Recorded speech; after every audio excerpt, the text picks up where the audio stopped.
with your man. Ooh, DJ Davi. And our first guest of honor is an award-winning children's book author, a literacy advocate, and a motivational speaker. Y'all please welcome our first guest of season 3, Mr. Allan Jackson. And the Purpose Pod is hosted by Mr. Never Stop, Mr. Never Quit. Repeat, back for the three-peat, the third season, Mr. Allan Levi Simmons. Now, we missed y'all. I hope you missed us, because we're going into this mix 10-minute style. Let's go. Ooh, DJ Davi.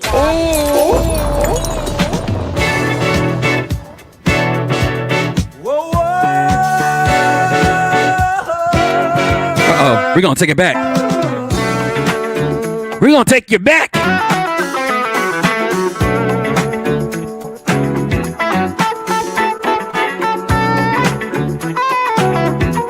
Sing along if you know the words. Let's go.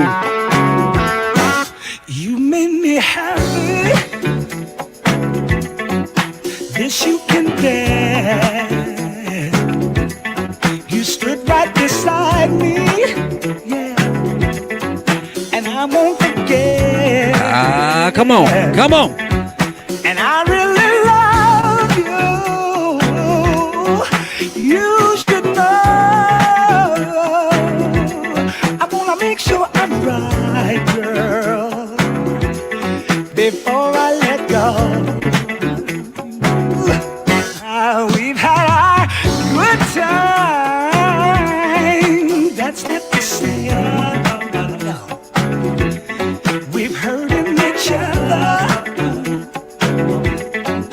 Girl, it's a shame. I won't be foolish, no. I wanna know. I wanna make sure I'm right, girl, before I let go. Yeah. You know I thank the sun rises and shines on you. You know there's nothing I would not do. Oh no, before I let you go.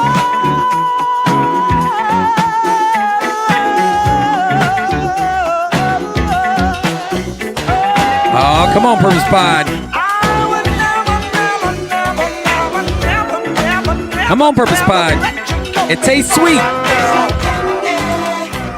can feel it when you walk, even when you talk. It takes over me. Yes, I'm down there. I wanna know, can you feel it too? Just like I do. This stuff is starting now. It's the same feeling I always seem to get around you. There's no mistaking. I'm clear. Uh-oh. Come on, Purpose Pod. Real good girl. Here we go. Biggest thing in my itty bitty world. Hey, Call her up and she made me feel right. let's go. Wish the bliss could never take flight. Sitting back with this mic in my hand. Huh? Spitting hot shit, trying to see grand. Imprinted on my mind every minute. Make my plans and you always in it, y'all. Such a Vibrant thing. Vibrant thing, a vibrant thing. And even though we both fly, double space and not the evil eye. Acting like grown-ups, don't even try to hide cause the spot blown up. Girlfriend telling you she wanna see. I say I don't know, but you say it gladly. And when we both do it, we go on and on and on and on and on and sweeter than Ben and Jerry. Can I rhyme? Well, you know I get mine. Sitting around in my abstract car. This abstract thing going abstract far, yo. Such a vibrant thing. Vibrant thing, a vibrant thing. Yo, such a vibrant thing. Vibrant thing, a vibrant thing. Check it. Uh-oh. Check it. Come on. Come on, Purpose Pod.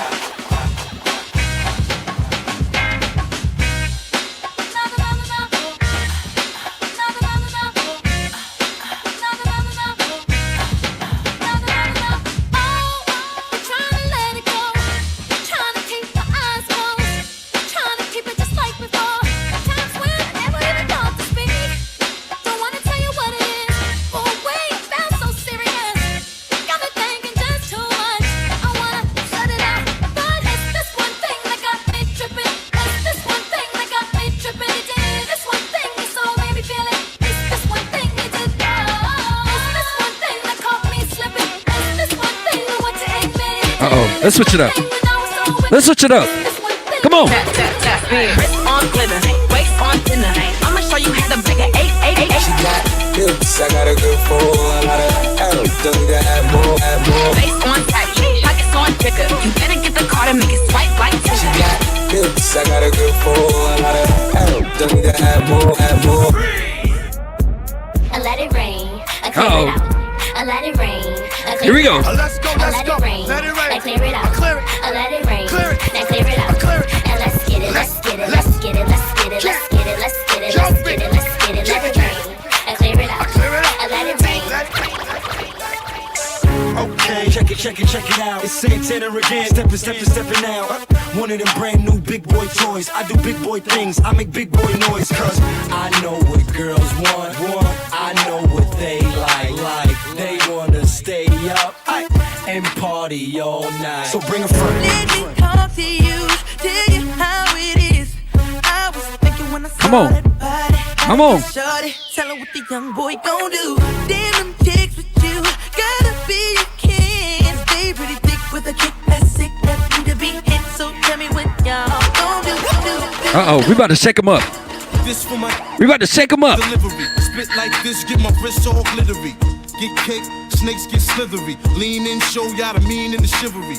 Rap ruler, you can ask Buddha. Right jab like Satuda. Every member on my team is a shooter. Tight like a womb, no room for intruders. Spark, twist in the Philly. And good humor, don't be silly. It's gravy, baby, I got it all smothered. Like makeup, I got it all covered. You want a jewel? Don't be cruel. It's authentic. Don't be fooled by these phony accusations, backlash, and slanders, front, and they publicity stunts and propaganda. Keep it private, cause I'm the commander in chief. I never stop like beef. Give me a break, I might shake the building. Let's say vacate. Come on. Sicker than your average. Papa twist cabbage off instinct. Niggas don't think. Stink pink gators. My Detroit players. Tim's for my hooligans in Brooklyn. That's dead right. If they ride Biggie there every night. Papa been smooth since days of under rules. Never lose. Never choose to. Bruise, cruise, who? Do something to us. Talk, go through us. Girls want to us. Wanna do us. Who us? Yeah, Papa and Pump. Close like Starsky and Hutch. Stick to clutch. Yeah, I squeeze. What y'all wanna do? Wanna be ballers, shot callers, brawlers. Come on, Purpose Niggas Pie. in the Benz with the spoilers. On the low from the Jake and the Taurus. Trying to get my hands on some grants like Horace. Yeah, living the raw deal. 3-course meal, spaghetti, fettuccine, and veal. But still, everything's real in the field. And what you can't have now, leave when you will. But don't knock me for trying to bury 7 zeros over in Rio de Janeiro. Ain't nobody's hero, but I wanna be heard. On your hot 9-7 every day, that's my We're gonna take it to the West Coast. We're gonna take it to the West Coast right quick. Come on.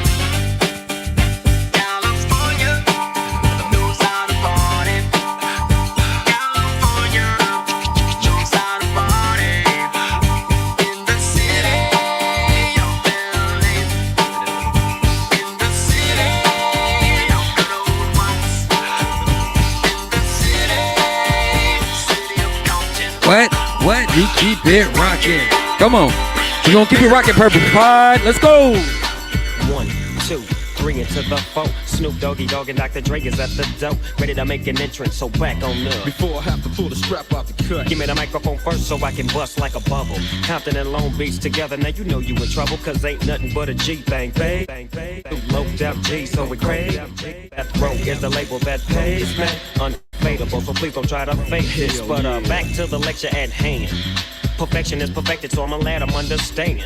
From a young G's perspective. And before me dig out a trick, I have to find a contraceptive. You never know, she could be earning her man and learning her man. And at the same time burning her man. Now if she burning, I'ma chill for a minute. Cause ain't no loving good enough to get burned while I'm offended. Yeah. And that's realer than real deal, Holyfield. And now you hooked us Ho. know how I feel. Well, if it's good enough to get broke off a proper chunk, I take a small piece of some of that funky stuff. Like this, that, And this and up. It's like that and like this and like That and up. It's like this. Come on. Then we ain't got no love for dogs. So just chill to the next episode. Uh-oh. To the next episode. It is the first episode. Purpose Pod, let's go.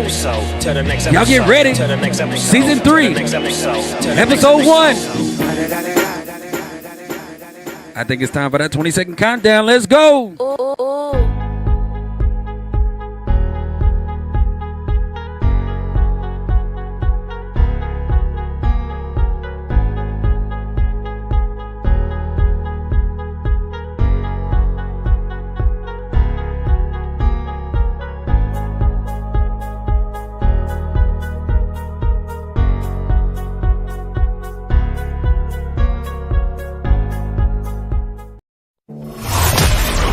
You are now listening to the Purpose Pod, hosted by Alan Levi Simmons. This podcast is a platform to give listeners an inside perspective on purpose, business, and life experiences. If you're interested in finding purpose or discovering paths that could lead you into your purposeful life, this is the podcast for you. Thank you for tuning in. It's time for the Purpose Pod.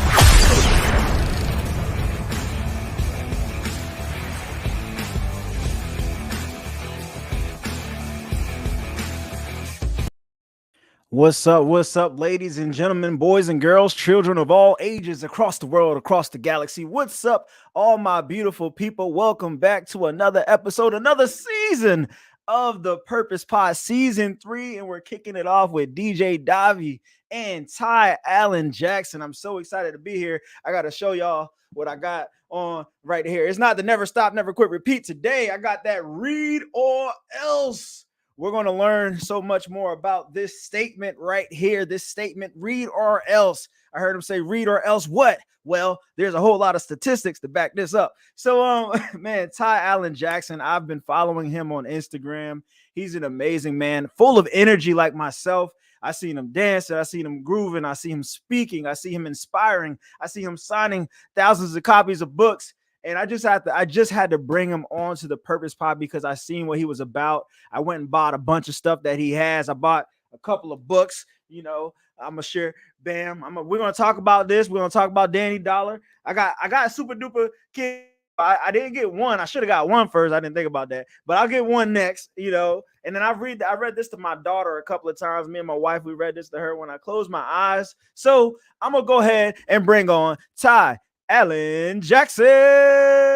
Yo, the energy level is bananas, my man. I appreciate it, brother. It's something about the Allens. The Allens know how to bring it.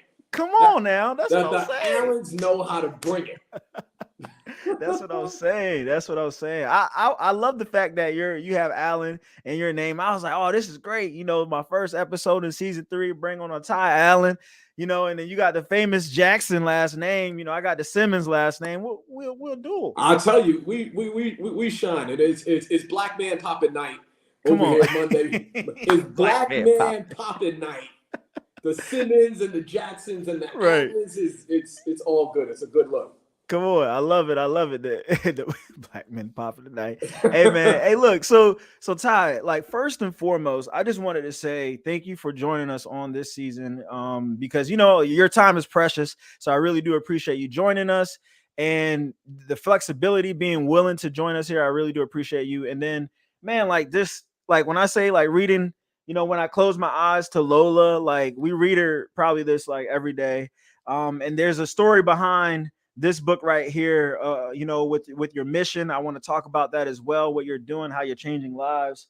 And then Danny Dollar, man, look, the lemonade escapade. Like I was like, this is for children. I'm over here eating real good. So, we're going to talk about Danny Dollar Academy. And we're going to talk about the super duper kid. Like this, when I look at this, I share this with so many people, just the cover. I'm like, I go to like little spots I hang out at, and I got these on the table, I'm sitting them on the table, I'm reading it, and people are like, oh, what's that? That's a cool cover, and I'm telling them about you. So people love it just based on the look. So awesome. So I'll start off with this and let you start talking. So how have you been? Like, what has life been like for you since 2 years ago when the pandemic kicked off? What was that like for you? When the pandemic kicked in, first of all, thank you for the opportunity to hang here. Don't talk about my time as precious. Everybody's time is precious. Come on. And I'm honored that anybody wants to speak to me for any reason. I'm trying to make it just like everybody else. So it ain't nobody greater than. I'm happy to be with you, with anyone. I appreciate that. That finds this message or this mission relevant. So first of all, thank you. 2 years ago, I mean, honestly, like I panicked like everybody else. Being an entrepreneur whose primary source of income is based on speaking engagements, like that's getting out in front of people and speaking to them is pretty much how I make a living. The books are the vessel to be able to get to the speaking engagements. The books keep the lights on, but the speaking engagements pay the rent. Come on. You know what I'm saying? So, Yeah. So when that shut down, it was like severe panic mode. I had about $40,000 in speaking engagements within the next 3 months, and in 1 week, gone. Like all of them gone. And like when you're trying to make it and you're an entrepreneur, like and 40 grand just disappears into the air. Yeah. You know? And I just moved into a new apartment, and it's a cute new apartment, and I'm like, man, what am I gonna do? Yeah. But, like everybody else, well, I shouldn't say like everybody else, but like those who find it necessary, you figure out a way, and you pivot. You look at yourself and say, well, I can't do this, but what can I do? And so I doubled down on the things that I can do, and like increasing my social media presence, vamping up my website, doing a lot more promotions, doing a lot of read alouds virtually. So just really showcasing myself, my humor, my wit, my energy, gravitating, because everybody now is in front of their screen. So so how can I maximize and double down on that? And so increasing my social media presence, hooking up my website, pushing my Amazon sales, creating promotions to get people to buy my stuff. And during the first 6 months of the pandemic, I sold more books in the first 6 months of the pandemic than all I did the previous year. Wow. Come on. That in itself is the purpose of pivot. And if you work really hard and you're diligent, you can make that pivot to your advantage. Yeah, man. Come on, man. So you did. I knew you was gonna start me off right, man. You out here dropping bombs already with the pivot, bro. Like, so I love that you said what you said and how you said it, the way you said it, because it takes me to this place where there's entrepreneurs out there. Like you said, everybody's out here trying to do something. Everybody's out here doing something. There's people writing books, people thinking about writing books. But when I look at your page, even your social media, I could see, like, yeah, he's putting in work. Like, it's not like, oh, he's just coming on here fooling around. Like, you're literally putting in work, and your presence on Instagram. Like, I don't know what everybody else is feeling, but I know when I go on there and automatically it's showing me you. I don't know if it's because I like a bunch of your stuff or if I've been stalking your page, but it pulls you up on my news feed right when I log on. And you're there and you're consistent, and the image never changes. That's the awesome thing about like what I see even in your screen right now, this background, that image is attached to you.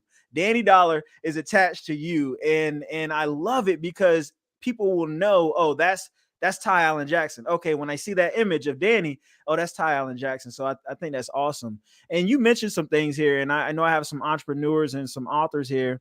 And I wanted to ask you, like, so with the ramping up, of your presence digitally, creating more marketing, like what advice could you give to those authors out there who are stuck? They had their book launch, and then, they get the 2 or 3 sales every 6 months. What advice would you like to give them within, what you spoke about a few minutes ago? Well, so many things. First of all, so everything you want in life is on the other side of consistency. Like whether you want to lose weight, whether you want to get your marriage right, whether you want to get that degree, that promotion, write that book, it's about consistency. If you work out for 3 weeks for 3 times in a month, you're not going to see any results. Yeah. If you work out 3 times a week, if you work out 6 times a week, you're going to be able to see the benefits of that consistency. So no matter what you want to do in life, if you want to be successful, everything you want is on the other side of consistency.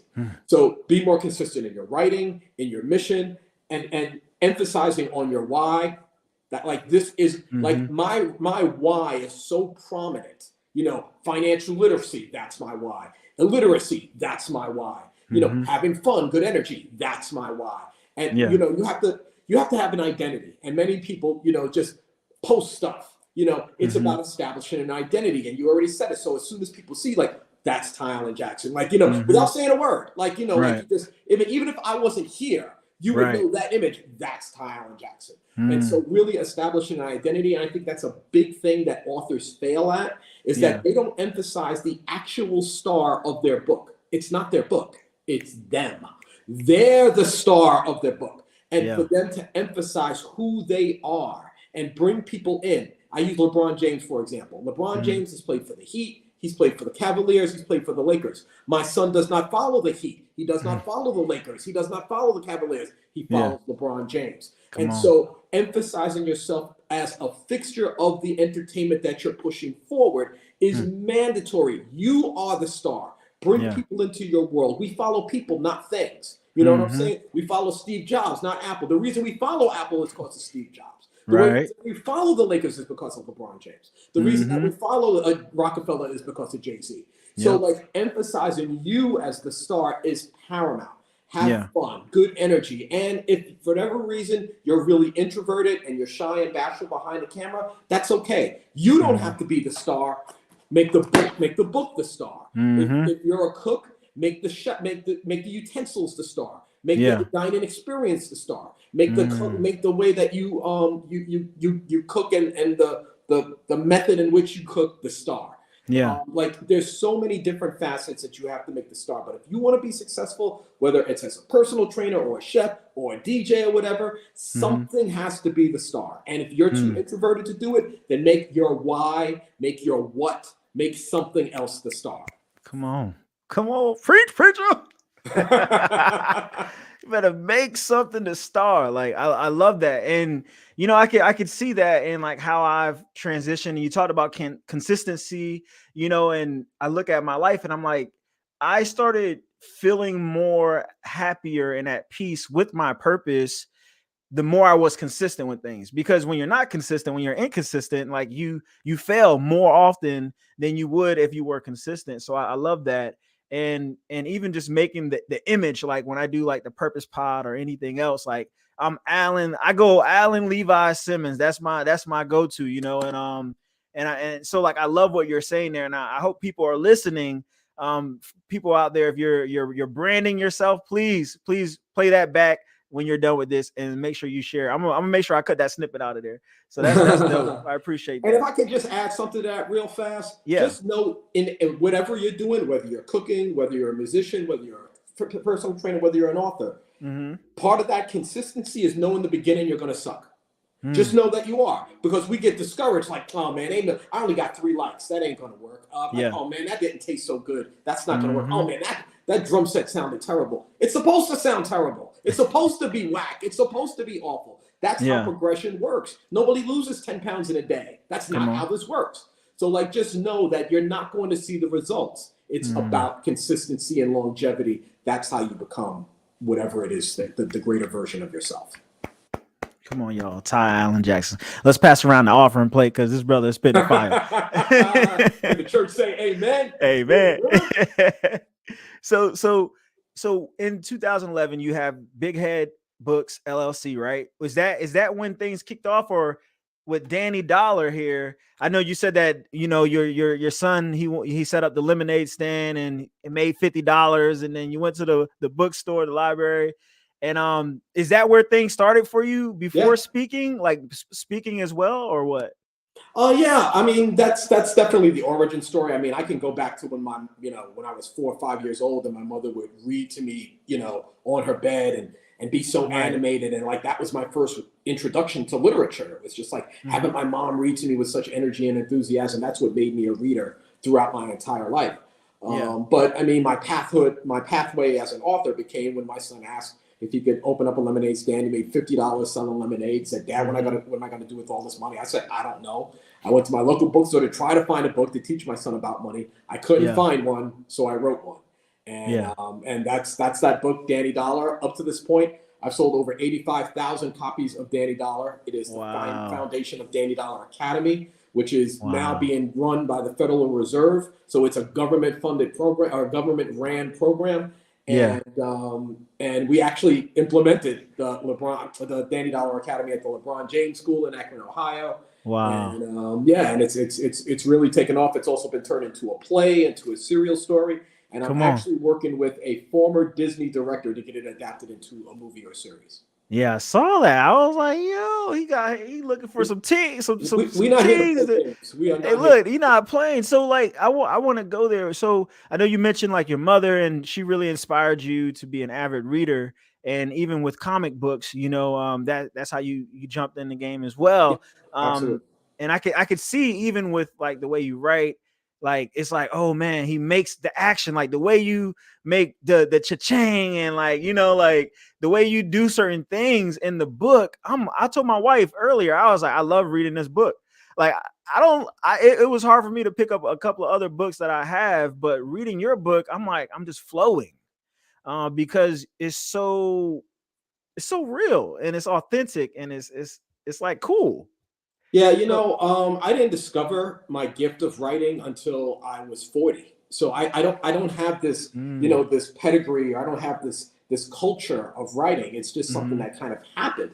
Yeah. I've always been a big fan of movies. Ever since I was a kid, I would just watch all movies. So I know entertainment from a visual standpoint.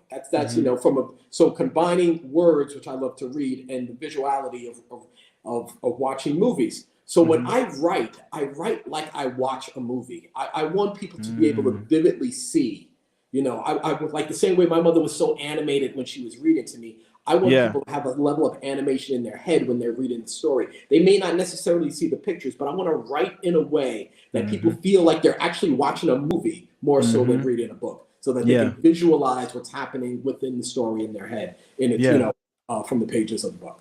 Yeah, and you do a great job, man. Like it inspired me, because I've always wanted to write a book. I wanted to, with my newborn daughter, she's 4 months, and like when she was in my wife's stomach, I was like, oh man, I can't wait to write a lullaby, because her name is Lola. I want to write a lullaby, so like a lullaby for children, and I love that. Letters to Lola. Like I want to write something like that to my daughter, but I want it to be a children's book about purpose. So like there's this book, you know, is not just teaching, you know, children financial literacy. I feel like it'll teach a lot of adults who don't know, who weren't taught as children about finances. But also just as an entrepreneur, it's inspiring me. Like you inspire me to be better at just being me, because of how you put out your product. So that's very awesome that you did that. Well, thank you, brother. No doubt, brother. That. That's very common. So now we're at this place where, you know, you said like, oh, I wasn't this writer. I wasn't this amazing writer. It wasn't until later in my life that I became this writer. And you may not even realize it yet, but I mean, you have to, because of what's happening around you. Like the way people are gravitating to lift up what you've created is amazing. So what word of advice do you have for people who are at the beginning stage, where they don't see the value of the government funding or just people incorporating their lessons inside of the schools? Like what kind of advice, or what would you like to say to those people who are, you know, just maybe feel like giving up right now?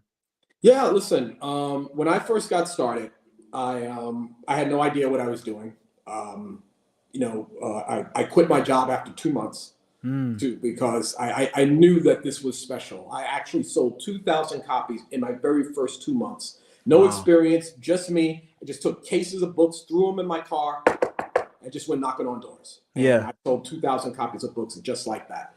And I've always believed in my heart that I am no different from, you know, a Dr. Seuss. I am no different from an Alex Haley. I am no different. These people may have more experience, but they all started somewhere. And here's my start. And so I know I'm going to face obstacles. I know that I'm going to be challenged. And so I have a notebook, and in my notebook, it was this statement that I had was the very first statement whenever I opened this book, and it was the statement that propelled me then. It's the statement that propels me now. I think about this term every single day, and that term, and I hope that your entrepreneurs and the people that are here are listening, because if it helped me, perhaps it can help them. And that phrase was very simple. It just said, how bad do you want it? How bad do you want it? Like, what are you willing to sacrifice to make your dreams come true? Because you can do it. Because you can be a multi-million-dollar author. You can be a best-selling whatever. You can be the best personal trainer, executive, CEO. You can. The question is, what are you willing to sacrifice to make it happen?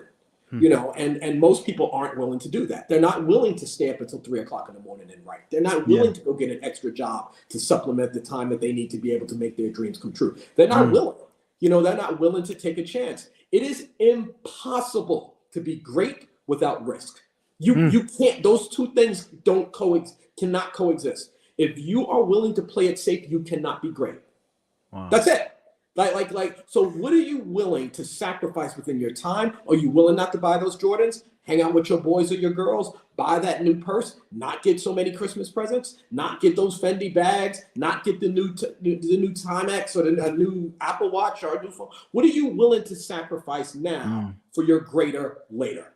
And like most people just aren't willing to do that. So I ask every single person who has that dream that they want more than anything to come true, you can do that. The question is, how bad do you want it? And so I've asked them to look within yourself, see what you're willing to sacrifice. Everybody's got the same 24 hours in a day. Right. Don't sleep for 8 hours, sleep 7. Yeah. Don't watch 3 hours of TV, watch 1. Don't stay on your phone for an hour, stay on for 10. But you're going to sacrifice something. Just know that you can't be great unless you do. Come on, man. Talk to me, brother. Talk to me. I'm at the altar right now. Lord Jesus. Hey, man, that's deep and it's powerful because a lot of times we're wondering, like, what is holding me back? What is stopping me, from doing what I want to do? And we have to sit back and ask ourselves, well, do I really want this? Like, am I living like I really want it? And while you were talking, I'm just like hearing Danny Dollar. Like I hear Danny Dollar talking trash to his sister, his mama, his friends. I can hear Danny Dollar in you. So I can see how you wrote this book now. I'm like, okay, I see it now because Danny Dollar is an image of you, is a reflection of you, and your thoughts, the way you think, the way you feel. Obviously you're the writer, but I admire it because I was like, oh, I was about to say, okay, Danny, I hear you now. That's awesome. Yeah, man. So that's some fire right there. And like, so with your journey, starting from like with your, let's even go back. Let's go back with your mom. Your mom raised you and your brother, right? So what was that like, and how did that shape you as an author and motivational speaker? So my mom had me when she was 15 years old, and in 1967 in the projects in the Bronx, we had to live with our grandparents. She was so young. I mean, she was a teenage mom just trying to figure out how to raise her son. Yeah. And her work ethic was ridiculous. Even though she was so young, she worked really hard every single day to provide for us. She never partied. She never went out. Again, how bad do you want it? She knew that being a mom was the most important job she will ever have, and she wanted to take it seriously. And so she did what she needed to do and sacrificed what she needed to be able to raise her men, and me being my brother and myself. But I also grew up in the projects in the Bronx, and we had such love and a great sense of community. I'm also fortunate to say that as, growing up in the 60s and 70s in the Bronx, I actually got to witness the conception and the birth and the growth and development of hip hop music. Like I seen it born in front of me, and to be able to have have a genre created right in front of you, and to see these young Black kids who were voiceless, who were meaningless, who were worthless, create something organically on their own that could be arguably the greatest force of marketing on the planet. That started in front of my eyes in the Bronx, and that helped me be able to go, well, if we can do that, then I can find my own voice, and I can use my own power, and I can do that on a smaller scale to be able to get whatever is important to me across to the world and the universe, and that is in part how I won't say that I became a speaker, but I will say that's how I found my voice. Yeah. And once I was able to write books and to discover, honestly, that so many kids didn't like to read, and especially, children of color for the most part, because, children of color don't get to see themselves reflected in literature. There's Diary of a Wimpy Kids, and there's all these other characters, but there are very few contemporary books featuring children of color. There's plenty of Underground Railroads and slavery and segregation, and those things are important. But if you're a 6, 7, 8-year-old kid and you've got Instagram and Snapchat and skateboards and YouTube and video games, you think if I put a Rosa Parks book in front of you that's going to compete? It's not. So we really have to do a better job of creating books that are fun, energetic, meaningful, speak their language. These are all fun contemporary books that not just Black children can read and enjoy, but all children can read and enjoy. Because the best way to suppress segregation and slavery and injustice is to make everyone in the world realize that we're exactly the same. And the moment that I keep talking about my Black skin, my Black hair, my Black life, my Black culture, my Black heritage, well, you tune everybody else out. You tune everyone else out. Instead, when a kid says, wow, that kid wants to be successful. Wow, that kid talks really cool. Wow, that kid actually sounds like me. It's irrelevant what color they are. And in fact, they will see a character like this and want to emulate this character, despite the fact that they may not look like that character. So like, it was really important for me to write my books featuring children of color, but not for children of color, for children, period. I like that. That's my dog. I gotta link up with you now. We gotta link up, man. So that's awesome. And I'm glad that you said that. I'm glad that you brought that out there, because a lot of times most of the time I grew up reading books. Like I grew up reading books because we were getting pizza at the end of the week, you know, when you're on an accelerated reader list and you're reading books back to back to back to back. And, you know, I had to, when I came across you and I saw the Read or Else, I had to ask myself, why did I stop reading? Why did I stop becoming an avid reader? And I really believe that it was because I felt disconnected. I felt like I was just reading things that were not about me. I'm just reading stuff that was not about me, but nothing that would help me become a better me, a better version of me. So with Danny Dollar, the fact that you said, like, the fact that someone else who isn't the same skin tone as Danny Dollar could look at him and say, you know what, I want to be like him. They read the book. They say, oh, I love the way he talks. I'm going to start talking like that. I'm going to start talking to my parents about finances. I'm going to inspire my friends to learn more about debt and income and stuff. So the fact that you said that goes to play with the superhero context. Like, we've all, Black kids, Hispanic kids, every person of color has had a superhero that was not Black. We had Spider-Man, we had Superman. Before there was Black Panther, it was all of those guys. And I never thought like, oh, why aren't they Black? I just was like, oh, I love Batman, I love Superman, right? So when you said that, it brought that to my mind. And a lot of times, especially in America, people don't even people that are Caucasian, like, they don't just look at it and say, well, I'm going to get this book because, you know, I just want my son to read it. They look at him, they could be like, oh, that's a black person, based on societal norms. Absolutely. So that's why I'm glad you said that, because people who are not African-American or Black or brown can now understand that you don't have to take your children everything that looks like them. You can take them a book like this and they will get the same or better from it as well. So I just wanted to drop that 100%. And if I can add to that, think about, because I love superheroes, the mythology of them, that was my gateway into becoming a reader. Think about what superheroes stand for: honor, integrity, courage, goodwill, strength, nobility, all the things that we want to be, all the attributes that we want to have, all the attributes that we want to instill inside of our children, helping their fellow man and woman, making their community better, being cool. Like, these are all things that superheroes stand for. And when you're not able to see yourself in that character, you know, it can diminish a lot of things. So it is really important for our children to be able to see a character that models all of those things, that looks like them. And also for white kids to be able to see a character that models those attributes, so that when they think of young Black kids, the first thing in their head isn't thug. The first thing in their head isn't what the media says. It can be this character, like, oh man, like, you know, like, this character is funny, this character is cool, this character is awesome. So somebody just put in a great comment. Brendan Brown. Hopefully you'll join Brendan's show. He was on my podcast at the end of last season. He's a cool teenager, high school student. He's a podcast. Awesome. And motivational. You could not be more right, Brendan. I agree with you 100%. And I am fans of all of those, especially Falcon. That was one of the very first one. And Luke Cage, Power Man. Those were two of my favorite Black superheroes growing up. But then you think about Luke Cage, and he got his powers in jail. Like, you're killing me, dog. What the heck? Are you kidding me? I love Luke Cage. Right. But, that was just the mindset of where things were. Like, even when a Black superhero did come out, Like name a white superhero that got their powers in jail. Like, come on, man. Like seriously.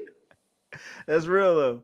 That's real. So we got to change that image. And I feel like the way you are right now, at a place where things are blowing up, right? I feel like there's another level, that goes to another level where you're going to be changing a lot of lives with what you created, man. I really can see it. I can see the greatness that's coming from these books here, man. It's going to inspire. It's inspiring a lot of people. I've seen the kids dancing, and they talking about, I want to be a young tycoon, and they was dancing. I watched the video, like that was so dope. Your homework. That's what's up. Yeah, man. I was on it. So I wanted to ask you here. So we're talking about your journey, and you're also dropping some wisdom. So I'm gonna show you a picture right here. So can you see that? I can. So tell us about this. Tell the folks about this picture right here, and I'll pull it down. So that's an image from my second TEDx talk. I as an avid reader, I always try to empower and educate myself, and one of the major platforms outside of books that I utilize to educate myself are TED Talks. And I've been a big fan of TED Talks. And for those who may not be familiar with the concept of TED stands for Technology, Education, and Design. Mm-hmm. And it basically is a platform for experts in their field to talk about whatever it is that's, on their field. And so I had always wanted to do a TED Talk. Once I became an author, I thought about I would be able to do one. And actually, the TED people reached out to me, and they asked me, for all three of my TED Talks, they reached out to me. Yeah. And that's a testament to a bunch of other things. Yeah. But yeah, and so that was my second one. And what was funny about that one is that was my birthday weekend. I was asked, they actually had 10 speakers. One of them bowed out. The event was on a Monday. This person bowed out on a Friday. So they reached out to me on a Friday and said, could you do a TED Talk? You got to have it done in 2 days. Like you got 2 days to prepare. And I'm like, I accept any challenge. So if you give me that challenge, I'm like, I'll figure it out. But it was my birthday weekend. I was going away for the weekend. Mm-hmm. So again, how bad do you want it? I would wake up both Saturday and Sunday. I woke up at 4:00 in the morning, both of those days. And for 2-3 hours worked on my TED speech. Yeah. So that I could be ready for it Monday morning. Yeah. But I loved it. I loved the opportunity to speak. Both storytelling and public speaking are gifts that I didn't even know that I had.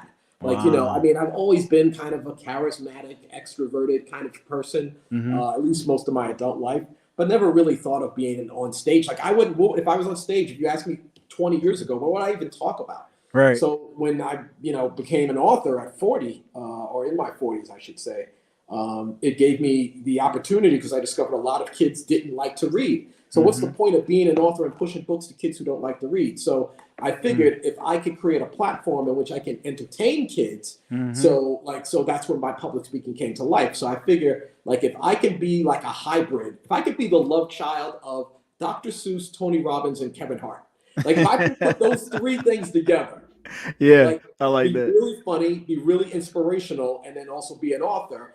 I can entertain kids and have them get excited and energized about reading. And so that's what I do. I tour the country and I do a 60-minute stand-up version of promoting literacy. And it's funny, and we dance and we have fun, and just kids are now associating reading with fun, reading with energy, reading with entertainment. And so now kids are excited to read. And the recipe for that, it's not rocket science. I mean, I'm not the brightest light bulb in the lamp, but I know what inspires kids. And I know it ain't but so much energy you're going to get from a Harriet Tubman book. Sorry to whomever. If you're writing, big ups to whoever's writing Harriet Tubman books, but I'm sorry, that's just not going to project the same energy as a superhero book. So and again, emphasizing the star power of the person who actually is the star of the book. It's not Danny, it's me. Or I shouldn't say it's not just Danny. It's also the author. It's also the illustrator. So to project really good energy, it really makes a difference. And that's kind of what part of my pathway of becoming an author. Yeah. So, and that's pretty cool. To be able to get on TEDx 3 times. And like you said, they reached out to you. I've been over here trying to get on that thing, but I think it's still the fact that I may not even be ready for it yet. there's still some things I know that, like we sometimes we have a dream, we have a goal, and then we want it, but then we don't realize that maybe I'm not ready for it yet. Maybe I need to check some things off. Well, I think what's really missing out of the equation for most is the backstory. There's a reason why they reached out to me. And it's not just because, I write great children's books. I serve on the board of directors of a number of institutions out here, including a homeless shelter, a credit union, our public television station. I've always been involved in my community. I coach Little League. So I was involved in the community outside of being an author. So the best way to get is to give. And so when you give more of yourself, people recognize that. And so when I became an author, after years of giving to my community, the community couldn't wait to support me. The community couldn't wait to push me to the forefront. They couldn't wait to get me to do a TED speech because they've been seeing me for years giving. So now it was time for them to give because they saw me trying to do something really powerful. So the backstory of that really matters. Everybody wants to do something grand, but it's really the backstory on what you did prior to that that's going to kind of elevate you to the next level. So think about, what is it that you're giving to your community that your community would in turn give something to you? Yeah. Okay. I like that. And I guess when you use that, cause I'm a giver, I've I did my whole nonprofit thing, and after the military, I've done a bunch of things, and I have been giving things back, like schools, like my old middle school. My coach was like, "Hey, you popped up in my mind, and they said you were speaking, so I want you to come speak to the students." I did a virtual thing when COVID was kicked off. I was in the principal's office, talking to the screen to the teachers and stuff. So, but when you just said that, it just kind of stretched, like, so we have a reach, right? But then there's other levels where we're like, I can't reach there yet because of XYZ. You just saying that right there helps me understand my reach, helps me understand that, maybe I am ready. Maybe I am equipped to do this. And when it happens, 100. It's going to happen, 100. So, I struggled a lot because I wasn't like great at reading. I was slow at reading, like even in classes, in college, I would, when teachers, or even in middle school, people like, hey, somebody read this, people were raising their hand, and I'm like making sure, I'm not even looking at the teacher. I'm like, right, you get real small. you hide it. Cause I struggled as a reader. And I mean, part of it was probably because of my glasses and stuff too. I didn't have glasses at the time. And then but the one thing I see in a lot of books, but mainly like with yours that I love, and an author, Tanika Moore, the letters, like it is made for people, number one, even with glasses, but then also it's so easy on the eyes. When you have like the Bible scriptures going across, and you like, man, I got another chapter of John. So yeah, it's pretty dope. Well, I did that intentionally, not just for the ability for kids to read, really bold print. I also did it because how good does it feel when you finish a sizable book? It feels good. Like there's a great sense of accomplishment. If the print was smaller, then maybe the book is only this thin. But making the print bigger, it actually gives kids a feeling of accomplishment that they finished a good sized book. And like that matters, it's a way of challenging yourself and then having that feeling of accomplishment when you've read like, a book that was more than, 10, 20 pages. Right. Exactly. Going through Danny Dollar, I was doing pretty good. I had to work and stuff. So I've been stressed out with work, and I've been like, man, I'm driving into Danny Dollar so I can get a good laugh and just awesome. Learn a little something. So I still have to get through it. I'm on 74. I'm going to the Skybox. The Skybox rocks. So I'm going there. Skybox rocks. Yeah. You're getting to the meat of it. Like the last couple of chapters are by far my best chapters. Yeah, and I love it because, and I'm not trying to get nothing away to anyone, but I just love the fact that Danny is so real. He's so consistent. And even like I remember when the incident with the lemonade incident, and his mom, I'm talking about like it's a real the lemonade incident, I like how you bring in that story. I like how you bring in bullying. I like how you bring in all of this so that it's real, it's real disappointment, failure, letdown. How do you get back up? Teamwork. Yeah, exactly. Teamwork, paying your friends, Danny was like, hey, look, so his friends was like, Danny, you don't got to pay us. He's like, nah, man, bam, I'm going to pay you guys a certain percentage because this is what we made. You break it down. So I think that is awesome in itself. So yeah, quit. I mean, I can't. I don't know if you can tell, but I love Danny Dollar. I'm about to be a Danny Dollar. I'm about to be a young tycoon. So, so on the topic of Danny Dollar, well, and then congratulations on those TEDx, because that's awesome. A lot of times we can reach a goal and then we can just move past it and go to the next thing.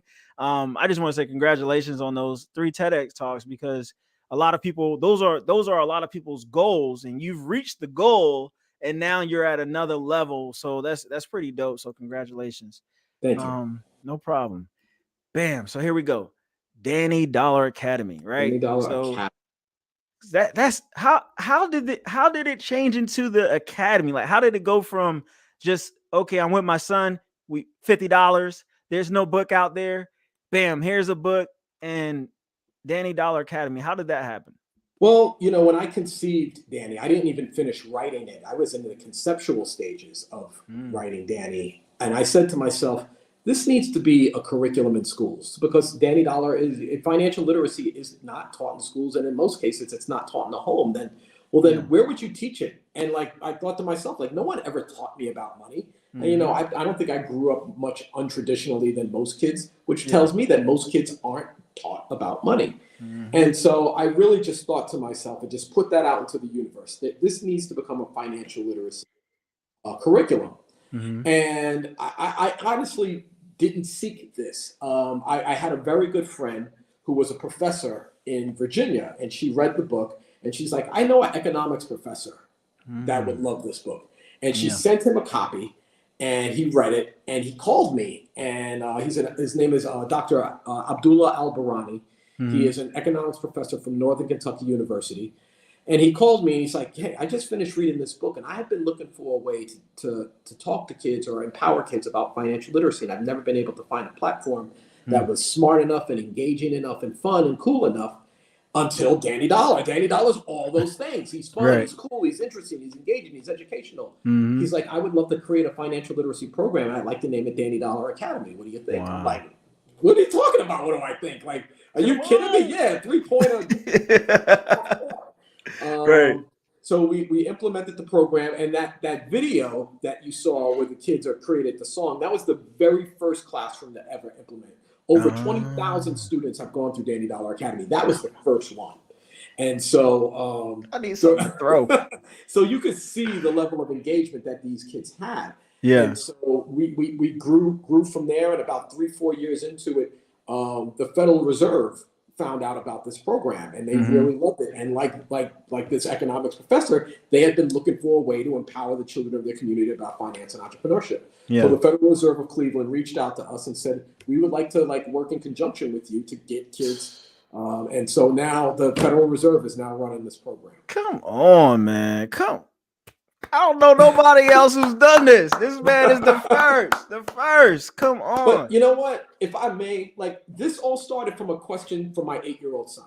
Yeah. This all started like everything that it is that we're talking about, being an author, the speaking engagement, the TEDx talk, Danny Dollar Academy. This all started from one question from my 8-year-old son, which tells me 2 things. One, we have to respect our children more. We have to listen to them, and we have to talk up with them. They are our most prolific teachers and educators, and very often your child will tell you something today that will change your life. You need to be listening, because it is that simple question that changed my life. Yeah. And if I like to imagine what would happen if I told my son, you know what, son, I'm not in the mood to open up a lemonade stand today. I'm not here today. These books don't exist. I'm not talking to you. Right. So opportunity is knocking all the time. It may become disguised as a question from your child, but opportunity is knocking. So you just need to listen up. The other. Go ahead. So you are funny. The other thing is courage. I had no experience in publishing. I had no experience in writing. And there is nothing on paper that would tell you this guy's going to be a successful children's book author or a successful author in any capacity. But you've got to believe in yourself and double down on your strengths. I don't need to be like everything, but what I can do is I can double down on the things I know I'm really good at and outsource the things that I'm not good at. You know? And so like that's entrepreneurship 101. Like if you want to be successful, and you might have to start that way, but you know, but the sooner that you get a little shine and you get a little rise, you know, like I love to speak. That's my thing. You know, I don't want to do accounting. I don't want to do the numbers. I want to get in front of kids and speak. So I hire somebody to do the numbers, and then I double down on the things that I'm really good at. And that's also, by the way, bringing the revenue in. Yeah. So we have to do a better job of listening to our kids, and then we also have to have the courage to follow our dreams. Yeah. You know, Les Brown said that the most richest place in the world is the graveyard. It's the graveyard because that's where dreams and aspirations go to die. The most successful scientists and architects and athletes went to the grave with their gift. And it is essential for all of us when we get that gift inside of us, when we know why it is that we're here. Mark Twain said, the two most important days of your life are the day you were born and the day you find out why. And the day that you find out why you're here, it is your goal. It is mandatory for you to be able to take that gift and never, ever let anyone, including yourself, talk you out of your dreams and your purpose. Come on. This man right here is a motivational speaker. Got me. I'm over here getting pumped. You couldn't see me. I'm over here bouncing in my chair. I'm like, yeah, talk me up, coach. I'm going in. I'm glad I got you as my first guest on the show, man. This is dope. So you said some powerful things. You said a lot of powerful things, and I'm so glad that your son did ask that question, right? Glad that you weren't like, no, leave me alone, I'm tired, or like what, you know, like it's just that what if, now you can sit in a place of comfort and think what if, instead of wondering what if because you didn't do it, right?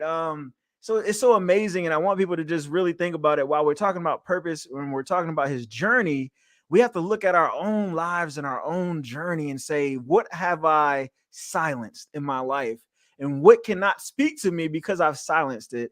Because it's so important that we have an open ear to purpose. While we're just maintaining our regular lives, someone is speaking, saying, hey, you should put that in a book. Hey, you should start a podcast. And the inside self says, oh, nobody wants to read my book, and that's a lie. So yeah, if I could add to that, and I think this is really important. Many people look at fear the wrong way. Many people look at fear as something not to do. Like I better not start that podcast. I better. I'm more fearful of what happens if I don't do it. Right. I'm more fearful of what happens if I don't write this book. Let me tell you how all of our story ends. We die. That's end of story. All of us. So what did you do while you were here? What is it that you accomplish and be able to be great? My goal in life was to get a building named after me. And the objective there is not to see this building, because chances are I won't see it. But what will happen is, because I was relevant, because I made a difference, because I did something that empowered people, that people saw that worthy enough to be able to justify putting my name on a building.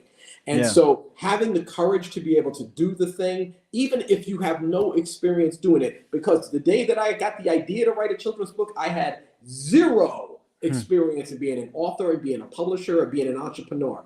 But I wasn't going to let anything, including myself, talk me out of what was my purpose. And I knew that this book was my gateway to finding my purpose. So you have to have the courage, you have to believe in yourself, and you have to never, ever give up. Come on now.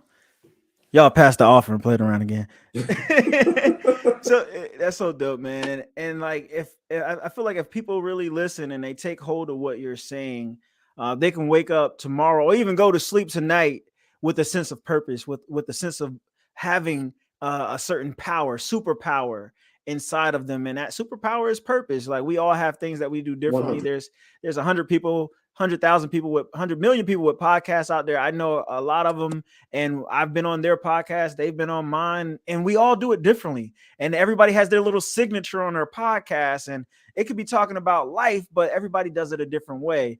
So it's so important for us not to say, well, everybody has a book, everybody has a podcast. No, you go do your thing. Amen.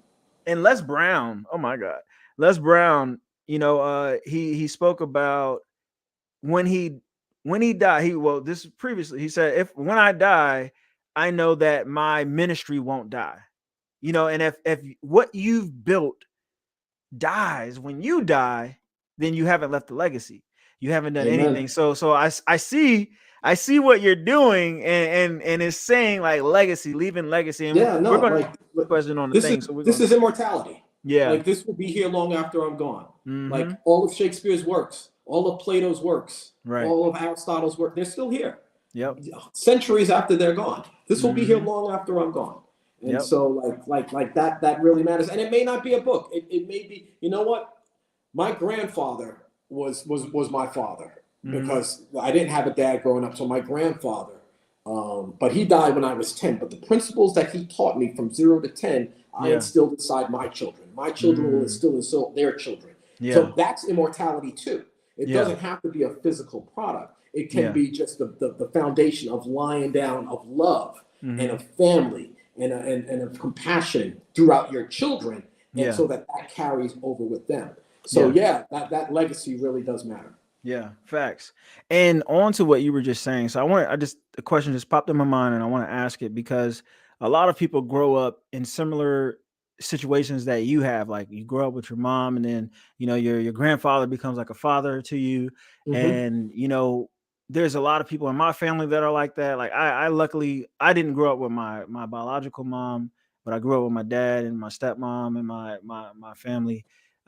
So it was different for me there. But a lot of times they like to say for Black men who don't grow up with their father, they're likely to go into prison. And I know you have the statistics with people who are illiterate and how they are more likely to go into prison or even get pregnant. Could you share like just overall like your journey? Like how were you able to stay on the good road, or was the road bumpy? And like how were you able to like not meet the statistics? I have to attribute it to my mom. I mean, we didn't have much, but like I said before about work, she doubled down on the things that she did have. She had an abundance of love. She had great insight and wisdom. We didn't have a lot of money. She was young, so she didn't have experience and know how to navigate life. But she just knew like being a mother really mattered, and she was just going to try to be the best mom that she could. She knew reading was a great pathway to success. So reading was, there were books in the bathroom, there were books everywhere. So I attributed it to her, but I also attribute it to being a kid raised in the Bronx. There's something about being raised in New York that gives you a sense of resiliency, that gives you a level of education that you can't get anywhere else in the world. I think it matters being an urban kid growing up. Listen, like if our young urban kids were given the opportunities to be CEOs, I think they would do a better job than these kids going in with silver spoons in their mouth to be because they know how to survive. They know how to make something out of nothing. They know how to create from scratch. They know how to take it with duct tape and bubble gum. Come on with it. You know what I'm saying? So it's and that's what I am. I'm a knucklehead kid from the Bronx who had an amazing mom. And had the wisdom of books always around me. And I just feel like I always kind of knew the bigger picture. I knew that I was always special. Yeah. So I just kind of kept that with me. And I think even the mindset of give. I think I was always that. I think I was always a good friend to people. Even when I didn't have something physical to give, I would give my time, my effort, my energy, and I think that was really instrumental in being just a good kid who had a good circle of people around him. Yeah. I can see that. I can see that in you, man. And I'm glad that you were that way. Like you remind me of me, like I'm this like positive, energetic guy. I love talking to people. I love inspiring people. I love impacting the youth and stuff. So you're really inspiring me to continue to do because while we're doing, we don't see the end. We don't see the academy. We don't see people coming out of nowhere and saying, hey, I got somebody that I want to connect you to. And then that person does something, and then someone else sees that and they want to help. It's so awesome. And I get inspired by it because I see over my lifetime how things have worked. Yep. And I'm like, okay, that worked. And I got here, or, I wrote a book because I didn't want to write a book because I was, number one, I didn't have a large vocabulary. Number two, I wasn't an avid reader. So I was like, who am I to write a book? But then I had to get over that fear. Right. Yeah. And then I'm like, okay, well, I have more to write. And I've been sitting on that because of just busyness. And then number one, I haven't made it a priority. And based on what you're saying, like I need to go ahead and cut some things off, cut some hours off in different places and make sure I do that. So definitely true inspiration right here. And so I have this question that I want to ask you. What does this, when I pull up this picture, what feeling do you have in your purpose at this moment with these folks here? It's kind of blurry, but you can see, get the gist of it. I love writing children's books. I love it, but it really is the pathway to what I really love to do. And that's get in front of kids and speaking to them and empowering them. Yeah. So there are thousands of motivational speakers for adults. I don't think I've ever heard of a motivational speaker for children.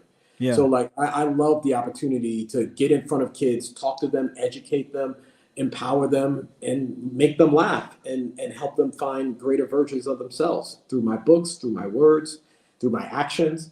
And I'm very, very, I think the word that, if there is a word that comes to when I see that, is grateful. I'm extremely grateful to be able to have that platform and that opportunity. And it didn't happen overnight.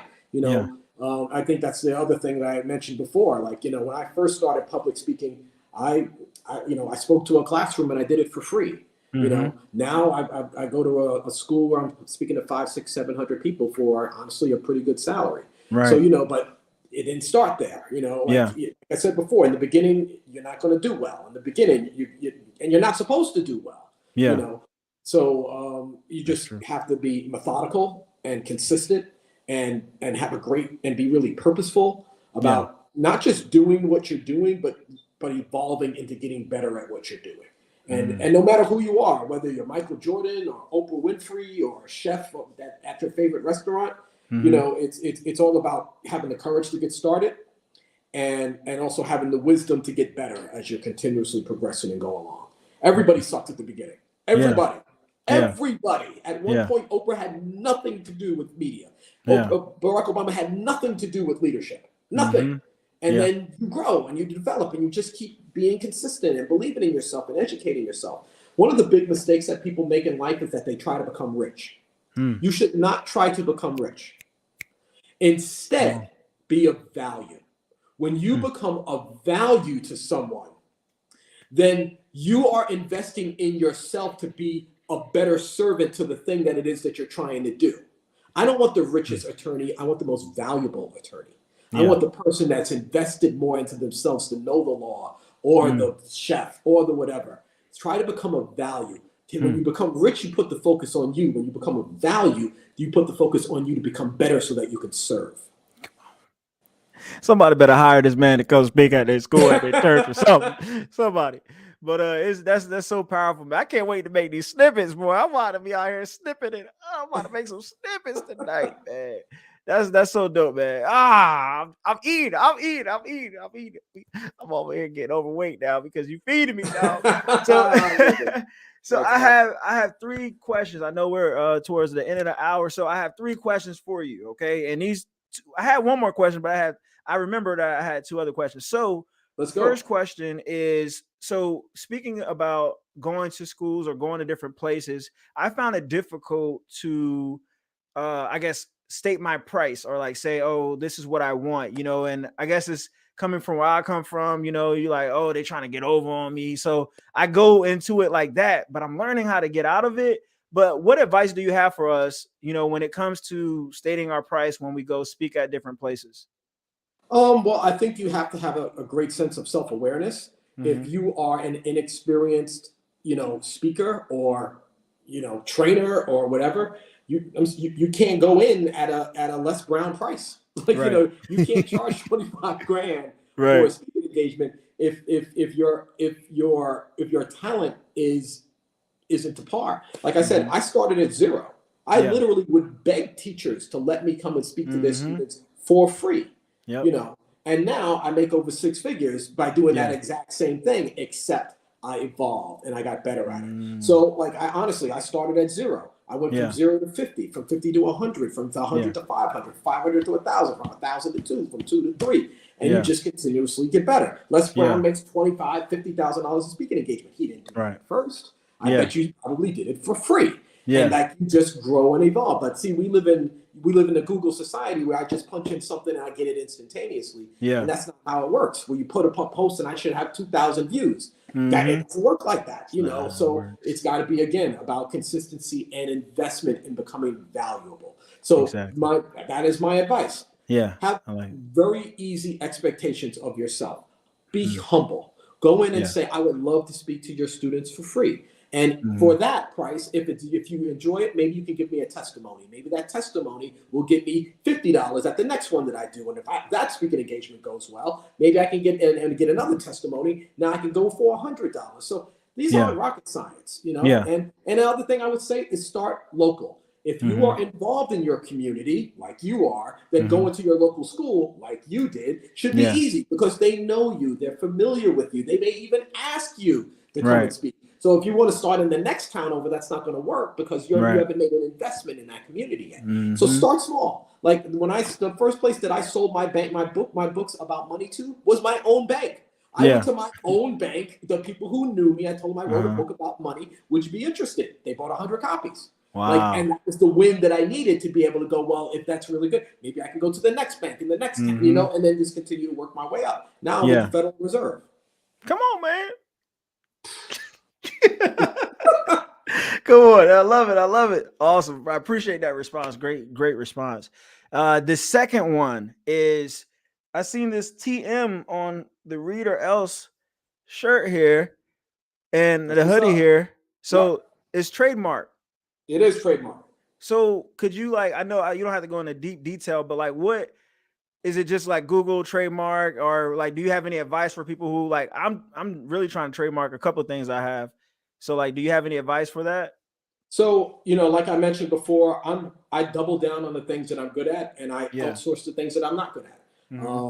I struggled to do my own trademarking, and it didn't work. So instead of banging my head up against the wall and trying to fit a round peg in a square hole, I contacted a copyright attorney, and I mean a trademark attorney. I can do my own trademarks. I can do my own legal work for my books, but I struggled to do it for trademarks. So I contacted a trademark attorney, and now he's my good friend. He's probably bought like a dozen of these different hoodies himself. I might need that number. So yeah, I think it's really important to have a great level of self-awareness. Double down on the things that you're good at, outsource, and get expertise on the things that you're not. Okay, I like that.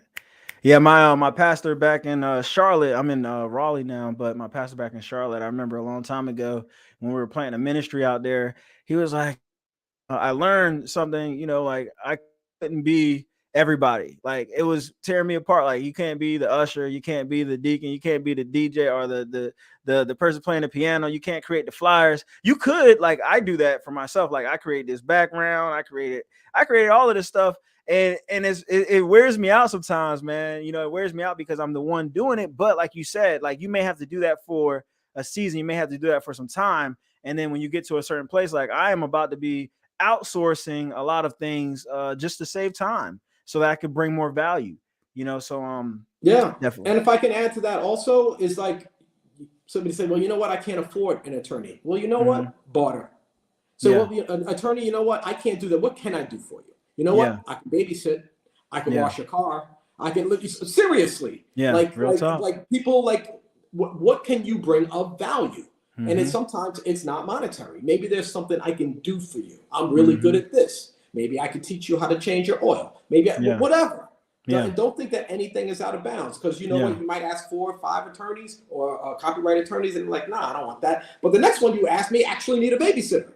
Right. Like, you know, and right. They need one now. Teach your kid 3 times, you know. Right.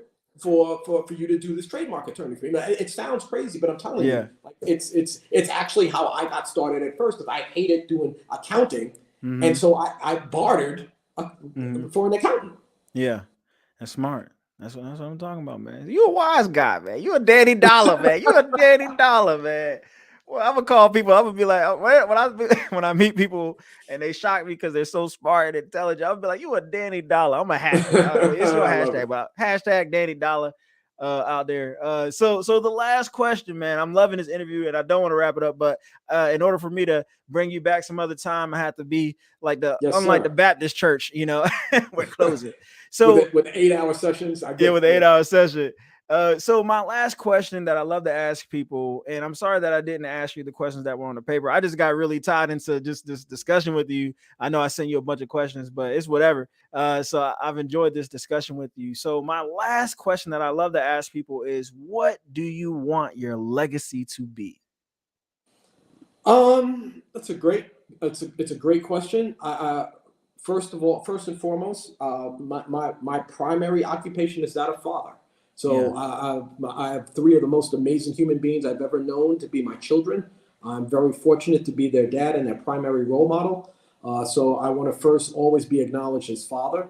And then secondly, I want to be acknowledged as a good man. I believe in the Maya Angelou quote that, people will forget what you told them, but they'll never forget how you made them feel. And I'm fortunate that many people, when I walk into a room, they smile. And so they feel good. People are happy when they're around me. So I love that. Yeah. And then, I selfishly want legacy. I want my name on that building. I want to be relevant. I want these books to have made a difference in life. Real fast, I was in a school about 4 years ago, and I was talking to, just going through a crowd, and this little boy tugged on my arm and said, "Can I tell you something?" And this little kid, he must have been about 7 years old, and he said, "I hated reading. I hated it until I read your book. And now I love it, and I can't stop reading." Wow. And that's it. That's it. That's why I'm here. That's why I'm here. Because I know what reading does, and I also know what it doesn't do. So I know that the or else part of this is really prominent. And that child not knowing how to read more than likely would end up not as successful as if they became a reader. My books turned him into a reader.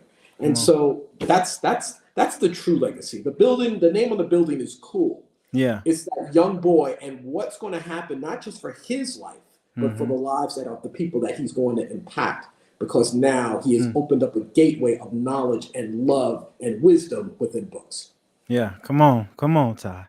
Come on, Ty. So you taking it from the building to the hearts and minds of the children. Like that's even greater, right? Like being able to put your name on the hearts and minds of children and people. You already got yours on my heart, brother. In my mind, man. I'm Ty Allan Jackson to the day I die. So but yeah, man, so it's a powerful thing to be able to inspire, and even to the fact that you inspired before you actually meet someone or even get into their presence. Like I was just excited to even just meet, to talk to you, to interview you, and to celebrate you, because you present the way you present yourself and the way you are. It stays, like I said, it's consistent. So people, if you're not following him, make sure you screenshot this. I'm about to put this up here.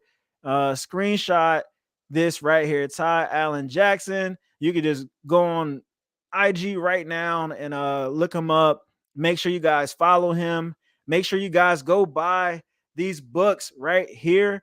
Like I said, we're wrapping up, but make sure you guys, I gotta do this, promotional purposes. I don't want to get out here without telling you guys to make sure you go buy and support. Let me move this banner. Bam. So make sure you guys go. If you got children, if you know somebody that just had a baby, they're going to need this. I know a lot of people with some babies, you ain't want to buy some diapers, go buy a book. And then I don't think you mentioned this. You are amazing. I am amazing. I know I didn't have this one on hand or anything, but you have this one out there.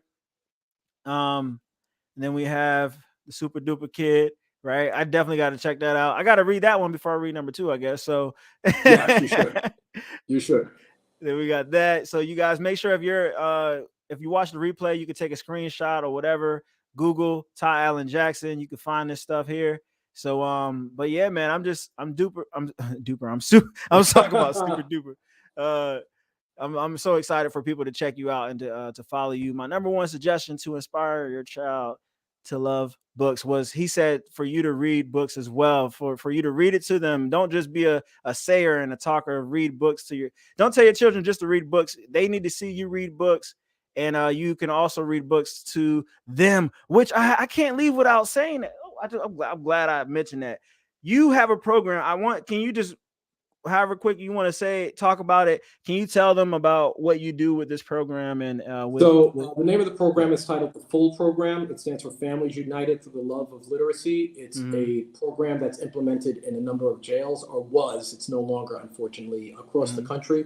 We talk to 10 participants / inmates about the power and the importance of reading. We give them a copy of this book. We videotape them reading this book. And then we take that DVD along with the book and we send it to their child so they can have their mom or dad reading them a story whenever they want. And so, unfortunately, that program is no longer available. I co-created it with my brother Eddie Taylor, but it's no longer valid, which is unfortunate. But we're still doing the work.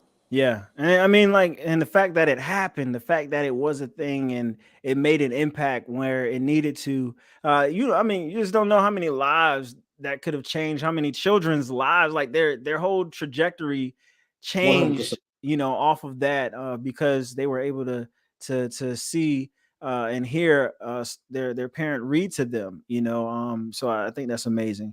So I'm about to wrap. I'm gonna close up. Can you hang out in the back for a little bit? I'm gonna close up and then we'll exit out after I finish the live. But let's go. Do you have any closing words that you want to say? Any announcements? Any shout outs you want to do?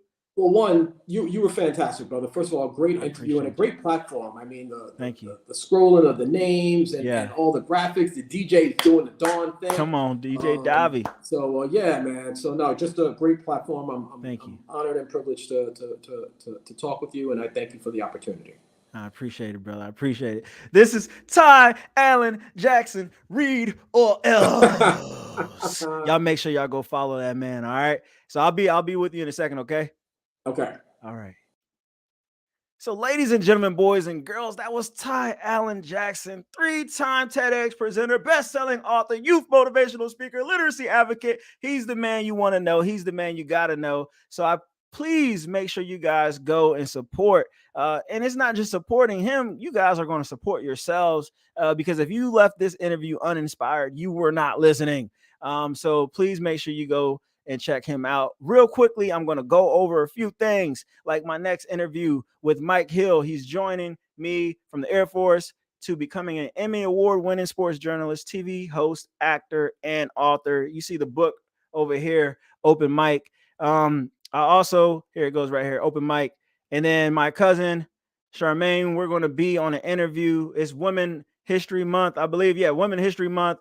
And I'm going to have her on here from lemons to lemonade. It's funny, lemons to lemonade. We just talked about Danny Dollar's lemonade stand. And so yeah, and then I want to shout out my barber, Nikki. She cut me real nice. I appreciate you, Nikki. And lastly, real quick, Petty Gigs, do a gig. Danny Dollar would actually love Petty Gigs. Petty Gigs is a Black-owned app. They are promoting jobs, petty jobs, little jobs, cutting grass, washing cars, walking dogs, things that Ty mentioned. If you want to make some money so you can barter, go ahead and do that right there. Cool People Network. They are featuring the Purpose Pod on there. So after this interview, you guys will be able to watch the Purpose Pod on Cool People Network. It's an app. Download it. And then Hey Ty app, Black-owned app as well. They are featuring news, Black news and entertainment. Love these people. I know all of these people. And lastly, DJ Davi. DJ Davi is my boy. Make sure you guys go follow DJ Davi at Go DJ Davi. And lastly, make sure you guys check out Ty Allan Jackson. I am Alan Levi Simmons, the host of the Purpose Pod, Mr. Never Stop, Never Quit, Repeat. Shout out to J. Dwayne Garnett. And I hope that you guys enjoyed this interview. I really enjoyed this interview. I hope you learned something. Please make sure you like, share, and subscribe to the Purpose Pod. Tell people about this interview. Tell people about Ty, Allan Jackson, and y'all have a good one. Peace.